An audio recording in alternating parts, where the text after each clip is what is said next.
Hello everyone, welcome to my YouTube channel Buddha study doctor T Baghel classes. इस चैनल में आप सभी का बहुत बहुत स्वागत है। चूँकि आप असिस्टेंट प्रोफेसर या UGC, JRF, net, set, UPSC या पीएससी जैसे महत्वपूर्ण एग्जामिनेशन की तैयारी कर रहे हैं तो यह चैनल आपके लिए काफ़ी यूज़फुल है। इससे पहले कि हम लोग आगे बढ़ें, प्लीज़ नए हैं वह इस चैनल को सब्सक्राइब कर लें, बेल आइकन को प्रेस कर लें। यह जानकारी आपके लिए यूज़फुल है तो आप इन्हें लाइक कीजिए और अपने दोस्तों के साथ अधिक से अधिक शेयर कीजिए। हम लोग पढ़ रहे हैं एशियन इंडियन हिस्ट्री में हड़प्पा संस्कृति, इंडस सिविलाइजेशन के बारे में हम लोग स्टडी कर रहे हैं। तो उसी का अगला टॉपिक है जिसके बारे में हम लोग आज अध्ययन करने जा रहे हैं। यह बहुत ही महत्वपूर्ण टॉपिक है। इस टॉपिक से बहुत ही महत्वपूर्ण क्वेश्चन बनते हैं और निश्चित रूप से प्रत्येक एग्जामिनेशन में इसमें से क्वेश्चन आता है। पहला है, देखते हैं मोहनजोदड़ो। इनकी स्थिति के बारे में देखते हैं। मोहनजोदड़ो जो है सिंधु घाटी सभ्यता का सबसे बड़ा नगर था। यह कहाँ पर स्थित था? सिंध में, लरकाना जिले में, सिंधु नदी के तट पर।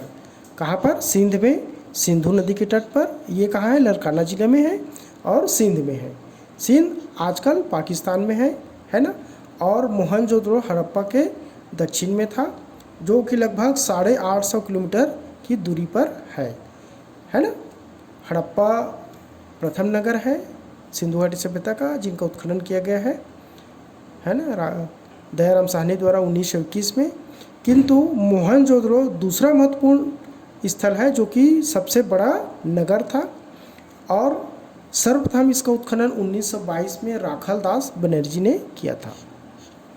सर्वप्रथम मोहनजोदड़ो का उत्खनन किसने किया है? 1922 में राखाल दास बनर्जी ने। अब इनके उत्खनन से संबंधित और कौन कौन से व्यक्ति रहे हैं और किन किन वर्ष में उन्होंने यहाँ पर मोहनजोदड़ो पर उत्खनन किया है, कौन कौन से विद्वान रहे हैं, इसको देखेंगे। पहला है आर.डी. बनर्जी यानी कि राखाल दास बनर्जी 1922 में। दूसरा है सर जॉन मार्शल 1922 से 1930 में। तीसरा है E.J.H. मैके 1927 से 1931 में। और एस.एम. व्हीलर 1930 से 1947 में। और G.F. डेल्स 1964 से 1966। हड़प्पा से लगभग 483 किलोमीटर दक्षिण में है। यह सही ऑथेंटिक जानकारी है। 483 किलोमीटर दक्षिण में मोहनजोदड़ो अवस्थित है। और सिंधी में मोहनजोदड़ो का शाब्दिक अर्थ होता है मृतकों का टीला। अनेकों बार इसको पूछा भी गया है। मोहनजोदड़ो का शाब्दिक अर्थ होता है मृतकों का टीला, यानी कि जब आदमी की डेथ हो जाती है और उसको वहाँ पर दफनाया जाता है, उसी को मोहनजोदड़ो कहा जाता है।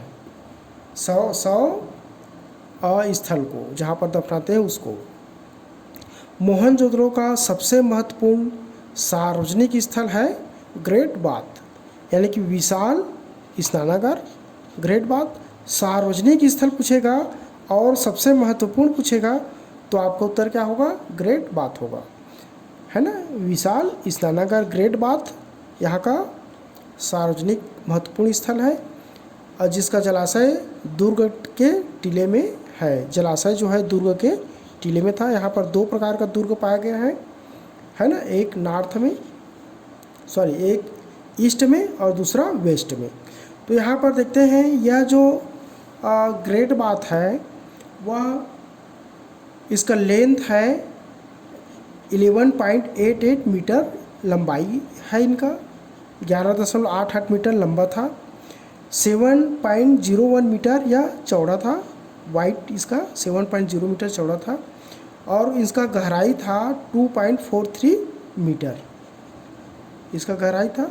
और उत्तर में सीढ़ी बने हुए थे, उत्तर की तरफ और दक्षिण की तरफ भी सीढ़ी बने हुए थे। यहाँ पे यूज करने के लिए, अंदर जाने के लिए सीढ़ी उत्तर और दक्षिण की तरफ दोनों तरफ सीढ़ी बने हुए थे। और इसके उत्तर पूर्व में मुख्य कुछ भवन मिला हुआ है है ना, जिसकी सीढ़ी की दिशा उत्तर से दक्षिण दिशा में है। और विद्वानों का यह मानना है कि यह जो ग्रेट बाथ के उत्तर पूर्व में जो भवन बने हुए हैं वह जो है विद्वानों का ऐसा मत है कि वे मुख्य पुरोहित के रहने के लिए के उपयोग में लाए जाते होंगे, ऐसा विद्वानों का मानना है। इस ग्रेट बाथ में जल निकासी की उत्तम व्यवस्था था, जल निकासी का उत्तम व्यवस्था था इसमें। और इसके वेस्ट भाग में विशाल अन्नागार मिला है। ग्रेट बाथ के वेस्ट साइड यानी कि पश्चिम भाग में 1 से लेकर 27 खंडों का एक विशाल अन्नागार मिला है। यह मोहनजोदड़ो का सबसे बड़ा भवन है। किंतु अगर सार्वजनिक स्थल पूछेगा, सबसे महत्वपूर्ण सार्वजनिक स्थल पूछेगा तो ग्रेट बाथ आएगा, और अगर विशाल स्थल पूछेगा तो अन्नागार आएगा। अन्नागार यानी कि गोदाम, धान रखने का स्थान, अनाज रखने का स्थान, वो है अन्नागार, जो कि 1 से लेकर 27 कमरों का बना हुआ था, जो कि ग्रेट बाथ के पश्चिम में था।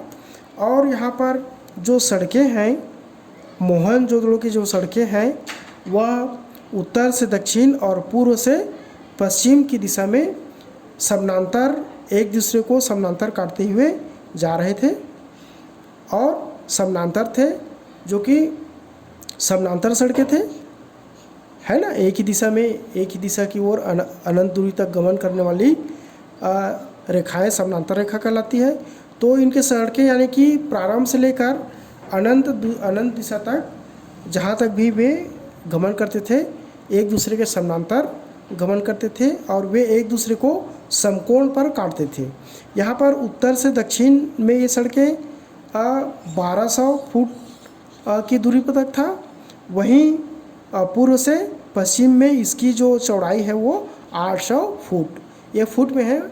उत्तर से दक्षिण 1200 फुट और पूर्व से पश्चिम 800 फुट इनका चौड़ाई था। अब ये जो सड़क जो बना हुआ था वह जो है 9.14 मीटर चौड़ी सड़कें थी। लंबाई कितना था? 1200 फुट का था। और पूर्व से पश्चिम की ओर इसकी लंबाई कितना था? 800 फुट का था। लेकिन इन दोनों के बीच में सड़क का चौड़ाई था वह था 9.14 मीटर। इतना 9.14 मीटर ये सड़क जो है चौड़ा था। ईरानी उपादान या सभा भवनों की याद दिलाता है क्या? विशाल अन्नागार। हड़प्पा में बना हुआ विशाल अन्नागार ईरानी शैली में बना हुआ भवन है, जो कि ईरानी कल्चर को याद दिलाता है कि ईरान में भी इसी प्रकार के भवन बनाए जाते थे। यह स्नानागार धर्मानुष्ठान संबंधी स्नान के लिए प्रयोग में लाया जाता होगा। मार्शल ने इसे तत्कालीन विश्व का एक आश्चर्यजनक निर्माण कहा है। ग्रेट बाथ जो बना है वह किसके लिए उपयोग होता था? धर्म संबंधी अनुष्ठान करने के लिए उपयोग में लाए जाते थे। उसमें तीज त्यौहार वगैरह होता था तो उसमें नहाने के लिए सामूहिक रूप से स्नान करने के लिए इनका उपयोग किए जाते रहे होंगे, ऐसा विद्वानों का मानना है। मार्शल महोदय कहता है कि यह तत्कालीन विश्व का एक आश्चर्यजनक निर्माण है। मोहनजोदड़ो में पाया गया ग्रेट बाथ। इस प्रकार देखते हैं आगे।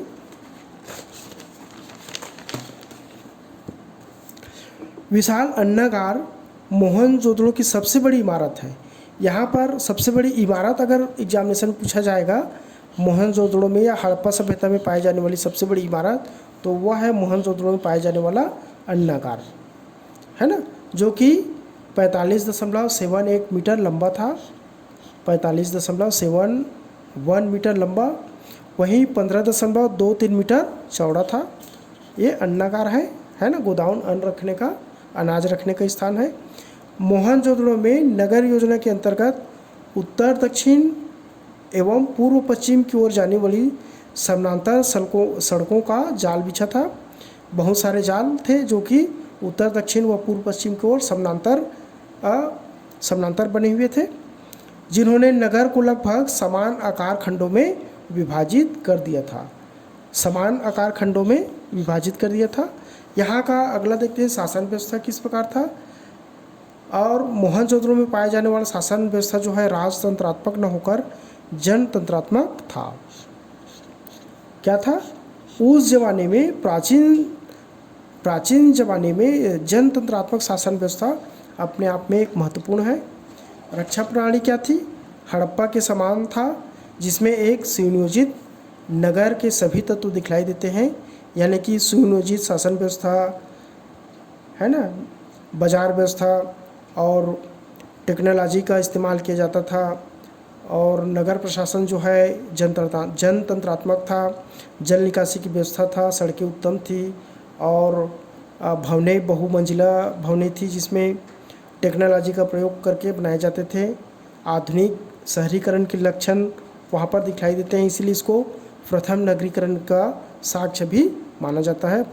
भारत का प्रथम नगरीकरण क्या था? सिंधु घाटी सभ्यता। इनकी रक्षा प्रणाली भी आधुनिक नगर निगम की रक्षा प्रणाली के समान प्रतीत होते हैं, विद्वानों का ऐसा मानना है।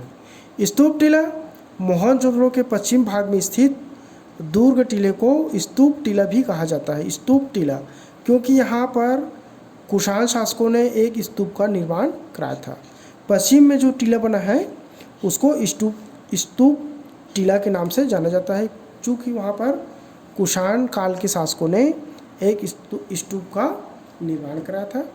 इस मोहनजोदड़ो में अन्य महत्वपूर्ण अवशेष पाए गए हैं, वे कौन कौन से हैं इसको देखते हैं।